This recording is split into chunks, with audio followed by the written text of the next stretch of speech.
আল্লাহ ক্ষমতা দিয়েছেন তাতেও তিনি ত্রুটি করেন নাই। আমাদের তাফসীর হবে সূরা তওবার দ্বিতীয় পর্ব, আজকে আয়াত নম্বর 14 থেকে। আল্লাহ পাক রব্বুল আলামিন আয়াত নম্বর 14 এবং 15-তে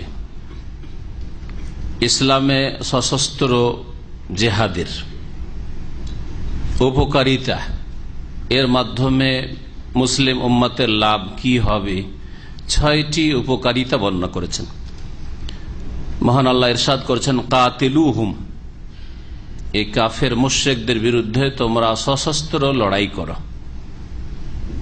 আল্লাহ পাক রব্বুল আলামিনের এই নির্দেশ মদিনার জীবনে এসেছে।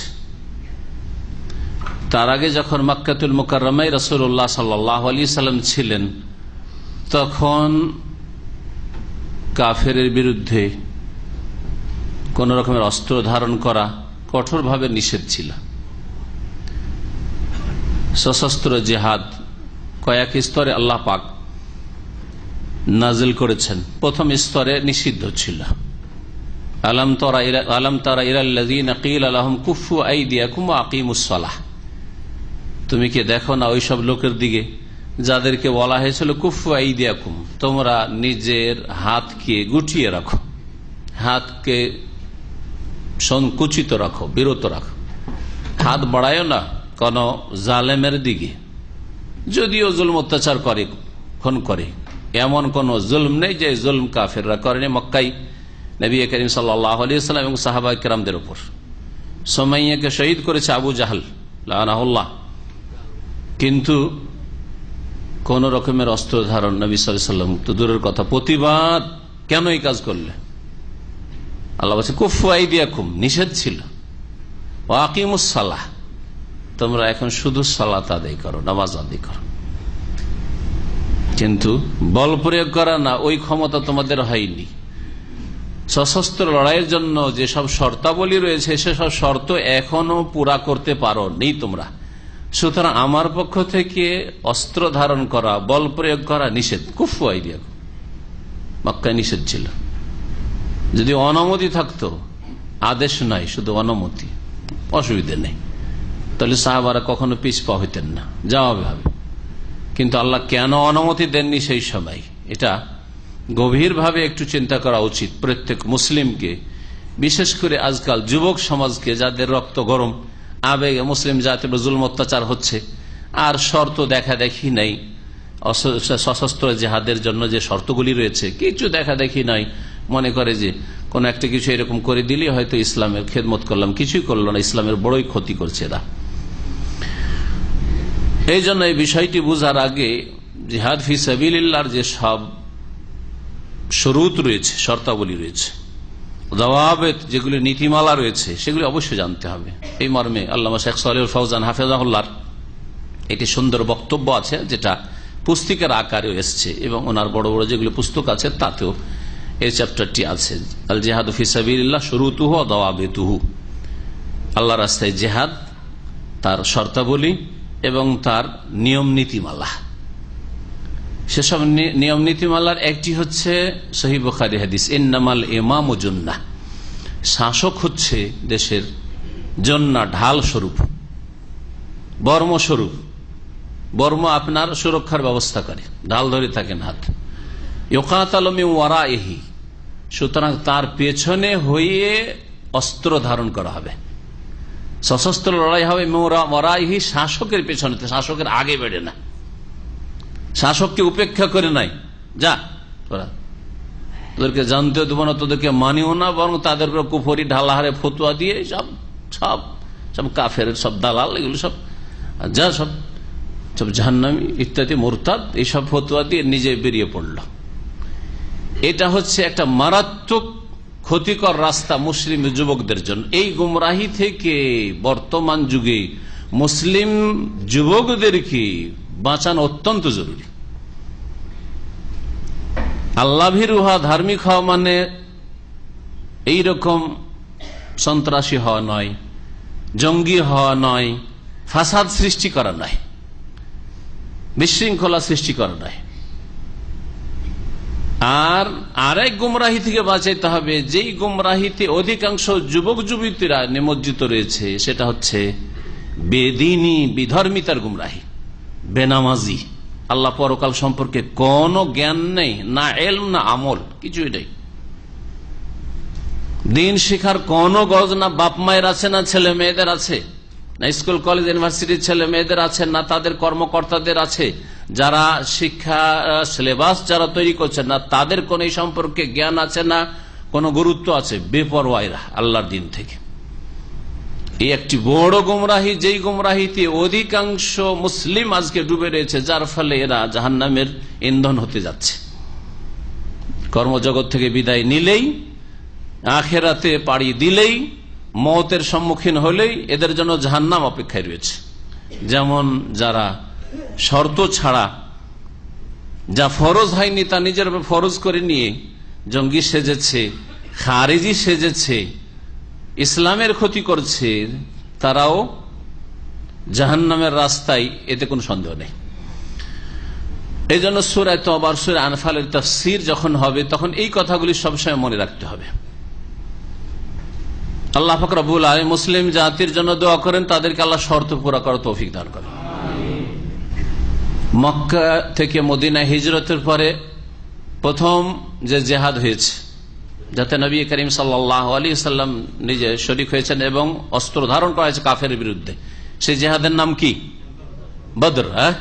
বদর নামক স্থানে যে বদরের যুদ্ধ হয়েছে, জানা আছে বদর যুদ্ধ সম্পর্কে। নবী করিম সাল্লাল্লাহু আলাইহি ওয়াসাল্লাম সাহাবায়ে কেরামদের সংখ্যা 313 বা কিছু, আর কাফেরদের সংখ্যা 1000, ঠিক না? তাহলে এই যুদ্ধের পূর্বকালে, দ্বিতীয় হিজরীতে এই যুদ্ধ হয়েছে, তার পূর্বকালে আল্লাহ পাক রব্বুল আলামিনের পক্ষ থেকে অনুমতি হয়েছে। প্রথম দিকে অনুমতি হয়েছে, ওযানা লিল্লাযিনা ইউকাতালুনা বিআন্নাহুম যুলিমু, অনুমতি দেওয়া হচ্ছে, পারমিশন দেওয়া হচ্ছে ওই সব লোকদেরকে, ওই সব মুমিন মুসলিমকে, লিল্লাযিনা ইউকাতালুন বিআন্নাহুম যুলিমু, ওযানা লিল্লাযিনা, ওযানা লিল্লাযিনা, হাফেজ সাহেবরা পড়েন, এবার তো পড়লাম ঠিক করে, ওযানা লিল্লাযিনা ইউকাতালুনা বিআন্নাহুম যুলিমু, যাদের বিরুদ্ধে অস্ত্র ধরেছে কাফেররা, ওযানা লিল্লাযিনা ইউকাতালুন, ওদেরকে অনুমতি দেওয়া হয়েছে। বিআন্নাহুম, কেন অনুমতি দেওয়া হলো? কারণ তোমরা মজলুম, নির্যাতিত, তোমাদের জুলুম করা হয়েছে, তোমাদের বাড়ি ঘর থেকে বের করা হয়েছে, তোমাদের খুন করা হয়েছে, কারো স্ত্রীকে বেঁধে রাখা হয়েছে, কারো ভাইকে বেঁধে রাখা হয়েছে, কোন মহিলা হয়তো চলে আসতে পেরেছে, তার স্বামীকে বেঁধে রাখা হয়েছে, আর কত রকমের জুলুম অত্যাচার 13 বছর ধরে চলেছে। অনুমতি দেওয়া হচ্ছে, ফরজ করা হয়নি, নিষিদ্ধ, তারপরে অনুমতি। অনুমতিটাও 2 স্তরে হয়েছে, যারা তোমাদের বিরুদ্ধে লড়াই করে তাদের বিরুদ্ধে লড়াই করো, সবার বিরুদ্ধে না, এইভাবে হয়েছে। আর তারপরে তখন হয়েছে যে না, যে কোনো কাফের বিরুদ্ধে লড়াই করো, অনুমতি। আর তারপরে তখন হুকুম হয়েছে কি? কুতিবা আলাইকুমুল কিতাল ওয়া হুয়া কুরহুল লাকুম, তোমাদের উপর সশস্ত্র লড়াই ফরজ করা হয়েছে, যেটা তোমাদের জন্য বড় কষ্টকর, অত সহজ বিষয় নয়।